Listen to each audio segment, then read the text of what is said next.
Twins are genetic marvels, and there's more to them than most people know. Getting pregnant is not an easy task, and when you think about it, that makes sense. Of some 200 million sperm released at once, only 100,000 ever get a chance to reach the womb. And out of these 100,000 sperm, only one lucky swimmer might get a chance to fertilize an egg, which might result in a successful pregnancy. But, as difficult as it may be to get pregnant, sometimes people get a little extra lucky. Very rarely, two sperms manage to fertilize an egg, and this is where twins come from. Of course, there are cases where many more sperm are able to hit their targets, leading to triplets, quadruplets, and even more.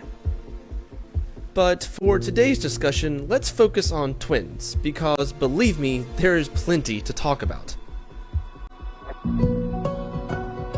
When we think of the word twin, we think of two things being the same, but ironically, there are different types of twins. Typically, twins are of two types. In the first type, a single sperm fertilizes a single egg, which then divides, making two identical babies.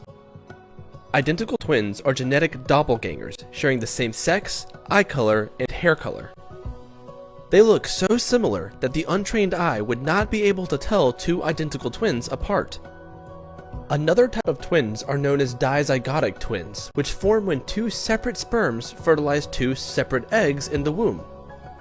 These twins are not identical and are more common than identical twins.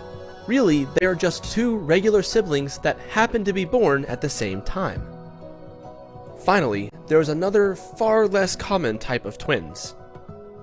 When two sperms fertilize a single egg, it results in another kind of twinning known as semi-identical twins, and this is one of genetics' most fascinating events.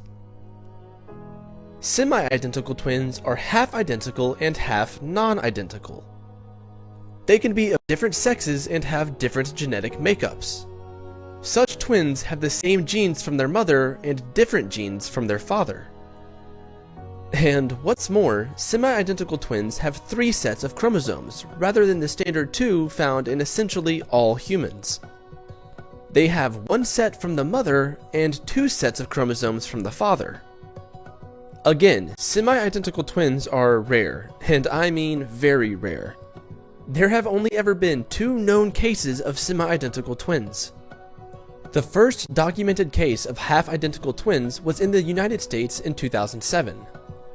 And back then, researchers thought it was the only case of such a twinning to occur. Now, researchers have identified the second set of semi-identical twins in the world. The now 4-year-old boy and girl are identical on their mother's side, sharing 100% of their mother's DNA, but are like regular siblings on their father's side, sharing only a portion of their father's DNA. We know that such a twinning is not common, but what causes this rare event to occur? Is it pure chance, or perhaps there is some underlying genetic mechanism at play? Researchers are not sure what causes semi-identical twinning, but they hypothesize that depending on when the actual twinning event took place, there are 2 ways this could have happened.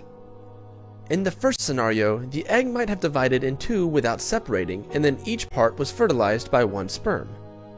However, egg division before fertilization is extremely rare. The second, more likely possibility is that the egg fused with 2 sperm cells and then created a triploid cell. Then, at the second cell stage, each shed the chromosomes from each of the sperms or did something to correct its chromosomal count. This chromosomal count is what makes semi-identical twins such a medical marvel. 3 sets of chromosomes are typically incompatible with life. Embryos carrying this number of chromosomes typically do not survive pregnancy. But researchers say never in biology. With a growing number of twin births around the world, perhaps we will see a higher number of semi-identical twins. Only time will tell.